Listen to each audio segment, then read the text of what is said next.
Welcome back to another day, and we are going to move on from learning about the scientific process, beginning from observations and asking questions, building models, making testable questions, running experiments, collecting data, interpreting data, communicating, all those steps involved with doing science in a experimental format. We're going to move on and learn, if you watch the video up above, we're going to be learning about the animals, the plants, and the surface of the earth that we live on, and the conditions that all living things have to deal with or adapt to is going to be the focus of our next few units. We're going to start by learning about how animals and plants have to adapt to the place that they live.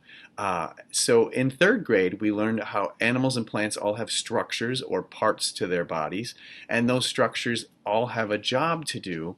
So our next step in fifth grade is to learn how animals and plants are adapted and have behaviors and physical traits that allow them to live in the places that they live. Because as you saw in the video, if you watch the video connected in this same Ignite section, there are lots of different kinds of places for animals and plants to live on our planet Earth. Lots of conditions that they have to deal with in order to survive.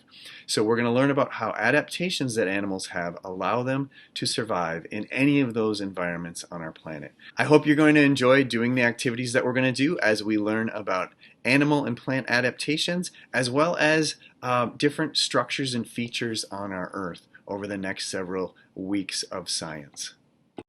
So we'll begin this unit in the next section, the chunk section, by watching a Mystery Dug episode. And we're going to find out why it is that bears hibernate and how they can do that as an adaptation to living in a cold climate. Some bears live in Minnesota, and some of them are actually hibernating right now. I hope you enjoyed today's videos and lessons, and don't forget there's always something to do in the review section.